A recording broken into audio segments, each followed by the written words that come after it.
Let's practice English. এখানে দেখেন শেষে যেটা আছে প্যারা, প্রেমের ক্ষেত্রে বলে না খুব প্যারা দিচ্ছে, এই প্যারার কাহিনীটা আমরা শেষে আলোচনা করব, একটু কঠিন হবে, তারপর খুব সহজে বুঝতে পারবেন। আমরা একটু আগে চলে যাই। প্যারা অলিম্পিক্স, এই যে গত কিছুদিন আগে দেখলেন যে অলিম্পিক হলো, সেটা প্যারা অলিম্পিক্স, মানে আসল অলিম্পিক না, একটু দুর্বল। সেটা হলো যে যারা ল্যাংড়া খোড়া, কানে শুনে না, হাত পা পঙ্গু, এই ধরনের কোনো যদি প্রবলেম থাকে তাদের মধ্যে যে খেলার কম্পিটিশন হয় সেই অলিম্পিক। তো অলিম্পিকটা হলো সবার জন্য, আর প্যারা অলিম্পিকটা হলো যেমন আগে মেয়েদেরকে আলাদা করে দেখা হতো, দেখা গেল যে কম্পিটিশানে পুরুষরা আছে, মেয়েরা নাই, কারণ মেয়েরা একটু দুর্বল দৌড়ানো বা নানান ক্ষেত্রে, সেক্ষেত্রে না মেয়েদের আলাদা কম্পিটিশান হতো। তো প্যারা অলিম্পিকটা ছেলে মেয়ের বিষয় না, বিষয়টা হলো যে যারা একটু দুর্বল শারীরিকভাবে মানসিকভাবে তাদের বাছাই করে তাদের মধ্যে কম্পিটিশান হয়। এখন ভালোদের সাথে খেললে তো তারাই জিতে যাবে। তো এই যে প্যারা অলিম্পিক্স, প্যারামেডিক্স, এই যে ডাক্তার আপনি গ্রামগঞ্জে দেখেছেন যে ছোটোখাটো যারা ডাক্তার তাদের ক্ষেত্রে কি হয়, সেটা হলো যে তারা পরিপূর্ণ ডাক্তার না, এমবিবিএস নাম, মেডিকেল সায়েন্স পড়েছে 3 বছরের জন্য লিমিটেড। ওই যে আমরা অনার্স আর ডিগ্রি আসছে না, আগে তো ডিগ্রি খুব ব্যবহার হতো, এখন ডিগ্রিটা দেখা যায় না, সব স্কুল কলেজে সব জায়গায় অনার্সে সেই অনার্স হয়ে গেছে, সে ডিগ্রিটা নাই, তাই তো। এই প্যারামেডিক্স, তাহলে প্যারাটা মানে সংক্ষেপ করে ফেলছে, একটু অন্য কিছু করে ফেলছে। এখানে আমরা দেখি যে প্যারাফ্রেজ, দেখা গেল যে কঠিন করে ইংরেজি লেখা আছে, ইংরেজি সাহিত্যে বিশেষ করে নোট বইয়ে, রামজি সেনের বইয়ে প্যারাফ্রেজ দেওয়া আছে, মানে প্যারাটা অনেক কঠিন ভাষায় আছে, সেটাকে ভিন্নভাবে সুন্দর করে সহজ করে গুছিয়ে সব কথাগুলোই থাকবে, ওটাকে ফ্রেজটাকে আলাদা করে কঠিনকে সহজ করে দেওয়া হয়। তাহলে এখানে আবার দেখেন প্যারালিসিস, লিসিস, লাইসিস না, প্যারালিসিস, ইনভাইট, ইনভিটেশন, তাই তো, রিকনসাইল, রেকনসিলিয়েশন। তো এই যে প্যারালিসিস, এটা হলো প্যারাডাইস, ব্রিটিশরা বলে প্যারাডাইস, রাইট। এইখানে প্যারালিসিসের ক্ষেত্রে ব্রিটিশরা বলে প্যারালিসিস, বাট আমেরিকানরা আবার বলে প্যারালিসিস, প্যারালিসিস। এখানে দেখেন প্যারা, যেটা একটা প্যারাগ্রাফের সংক্ষেপ রূপ, তার মানে প্যারাগ্রাফ না বলে আপনি সংক্ষেপে প্যারা বললেন, প্যারা বাই প্যারা। এখানে প্যারাগ্রাফ, তাহলে গ্রাফ মানে চিহ্ন আঁকা, ছবি আঁকা, তার মানে প্যারার মধ্যে যে আলোচনাটা হয়েছে সেটা প্যারাগ্রাফ।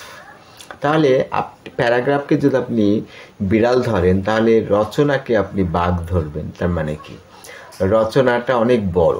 তাহলে প্রথমে যে প্যারা থাকবে সেই প্যারায় যদি শেষ হয়ে যায় তাহলে সেটা প্যারাগ্রাফ হলো, একটাই প্যারা। কিন্তু দেখা গেল যে প্রথম একটা প্যারা, তারপরে আরও প্যারা আছে, তখন হয়ে গেল এসে। তাহলে এই প্যারাগ্রাফটা হলো যদি ক্যাট হয়, তাহলে এসে হলো লায়ন। তাহলে প্যারাগ্রাফে কি থাকলো, প্রথমে ইন্ট্রোডাক্টরি প্যারা থাকলো, শেষে থাকলো কনক্লুডিং প্যারা, আর মাঝখানে যে বডি সেখানে একটা প্যারাও থাকতে পারে, 10টা প্যারাও থাকতে পারে, এটা লেংথের উপর নির্ভর করছে। তাহলে দেখেন যে কয়েকটা প্যারা মিলে যে এটা হয় সেটা রচনা, ডেসক্রিপশান, উপন্যাস, রাইট, গল্প, ছোট গল্প। আর প্যারাগ্রাফটা হলো একটা প্যারাগ্রাফ থাকবে, তাই তো। তাহলে ক্যাট এবং এটা হলো টাইগার। তাহলে ইন্ট্রোডাক্টরি প্যারাগ্রাফের আবার কনক্লুডিং প্যারাগ্রাফ আবার বডি থাকবে, কিন্তু প্যারাগ্রাফের মধ্যে আবার প্রথম সেন্টেন্সটা হবে introductory sentence, introductory sentence, introductory প্যারা, কনক্লুডিং সেন্টেন্স, কনক্লুডিং প্যারা। আন্ডারস্ট্যান্ড? তাহলে একটা প্যারাগ্রাফের মধ্যে প্রথমে একটা সেন্টেন্স থাকবে যেটা আসল, তারপর শেষে ওই কথাটাকে ঘুরিয়ে অন্যভাবে বলবে, সেটা কনক্লুডিং সেন্টেন্স। আর এখানে এসেতে প্রথমে একটা প্যারা দিয়ে টোটাল জিনিসটাকে সংক্ষেপে একটু ইন্ট্রোডিউস করা, তারপরে শেষে আবার ওগুলো নিয়ে কনক্লুশন দেওয়া, সমাধান দেওয়া, বিষয়টাকে গুছিয়ে অন্যভাবে বলা, আর মাঝে হলো বডি, সেখানে অনেক কিছু বর্ণনা আছে। তো তাহলে প্যারাডাইম শিফট এইটা একটু কঠিন, সেটা হলো যে আমূল যে পরিবর্তন হয়, র্যাডিক্যাল একটা পরিবর্তন হয়। ধরেন তালিবানে যদি আমেরিকানরা শাসন করে, তাহলে ওদের যে মূল ধারা, ওদের যে বিলিফ, ওদের যে চিন্তাধারা, ওটা চেঞ্জ হয়ে যাবে। আবার ইংরেজি শেখানোর ক্ষেত্রে কিন্তু আমি যেগুলো চেঞ্জ করেছি, যে টেন্স শিখতে গেলে গতানুগতিক ওই পদ্ধতিতে শেখা যাবে না, ওইটাকে আমি চেঞ্জ করে দিয়েছি। প্রথমে কন্টিনিউয়াস টেন্সে শিখবে, তারপরে এইভাবে একটা ডিফারেন্ট, তার মানে বিলিফ, বিশ্বাস, এগুলোর মধ্যে একটা আমূল পরিবর্তন হওয়া, একেবারে উল্টা টপসি টার্ভির মতো। এটা আমরা পরে আসছি। এই যে প্যারাবল হলো অতিশয় প্রশংসা করা, বেশি বেশি প্রশংসা করা, অতিরিক্ত প্রশংসা করা। প্যারাসুট, প্যারালেল রেল লাইন কি হয়, প্যারালেল যাচ্ছে, একটা রেল লাইন আর একটা রেল লাইনের সাথে মিক্স হচ্ছে না, কিন্তু সেটা প্যারালেল। প্যারাডক্স হচ্ছে কি, এই যে উল্টা কথাটা বলি, যেটা হওয়ার কথা সেটা আসলে ভেতরে লুকানো থাকে অন্য। ধরেন আপনি বলছেন মেক হেস্ট লেস স্পিড, যত তাড়াহুড়া করবেন তত কিন্তু দেরি হয়ে যাবে। এই কথাটা মিথ্যা হওয়ার কথা, কিন্তু এটাই সত্য। বাস্তবে যেটা দেখা যাবে যে দ্রুত দৌড়ালে, দ্রুত একটা জিনিস করতে গেলে অনেক সময় আমাদের ভেঙে যায়, নষ্ট হয়, কোনো গন্ডোল পেকে যায়। আপনি বাড়ি থেকে তাড়াহুড়া করে বের হতে হতে চাবি, যেমন ব্রিটিশ কাউন্সিল একটা সিনেমা দেখেছিলাম অসম্ভব সুন্দর, সেখানে তাড়াহুড়া করে মেয়েটা বের হতে গিয়ে টেবিলের উপরে চাবি রেখেছে, তারপরে জামা কাপড় এক গাদা রেখে চলে গেল। তালা মেরে এমনি টানলে তো তালা মেরে যায়, আসার পরে দেখছে আর চাবি খুঁজে পাচ্ছে না। অনেক খোঁজাখুঁজি, পুলিশকে বলা হলো, পুলিশ আসলে এটা সেটা করতে করতে দেখা গেল কাপড়টা তোলার পরে চাবিটা পাওয়া যায়। তো আমরা তাড়াহুড়া করতে গেলে আরও পিছিয়ে পড়ি। সেইটাই সত্য, যেটা মনে হয় যে ভুল, ভেতরে কিন্তু সেটাই সত্য।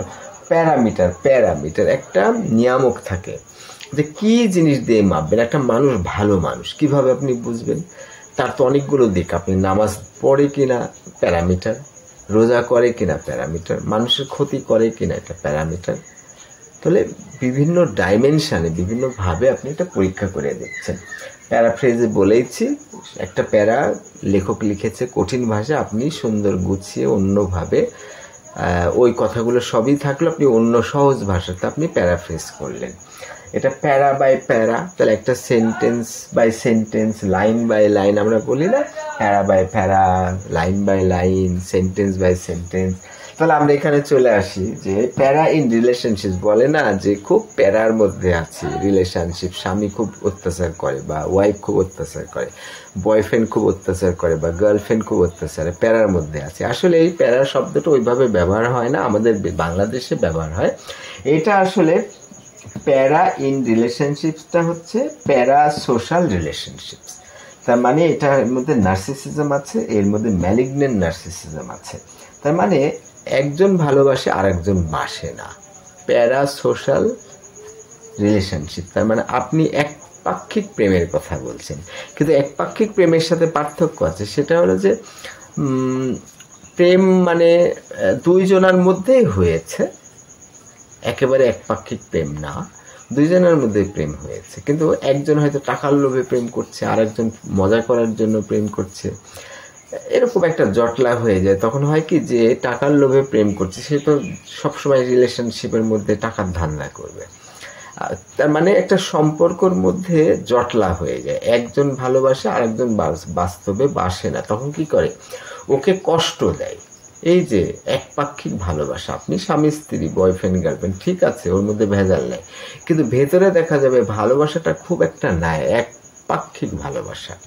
আর এমনি একপাক্ষিক ভালোবাসাটা হলো আপনি প্রেম করেই যাচ্ছেন, কিন্তু ছেলেটা বা মেয়েটা আপনার প্রেমে সাড়া দিচ্ছে না, সেটা একপাক্ষিক প্রেম। কিন্তু এখানে প্যারা সোশ্যাল রিলেশনশিপ হলো দুইজনের মধ্যে আন্ডারস্ট্যান্ডিং আছে, কিন্তু একজন কিন্তু ধান্দাবাজ, একজন তার সুবিধাগুলো নিচ্ছে, আরেকজন নিচ্ছে না। তার মানে নার্সিসিজমের সমস্যা, যে প্যারাটা দিচ্ছে তাকে আমরা নার্সিসিস বলতে পারি, যে অতিরিক্ত প্যারা দিচ্ছে তাকে আমরা ম্যালিগনেন্ট নার্সিসিস বলতে পারি।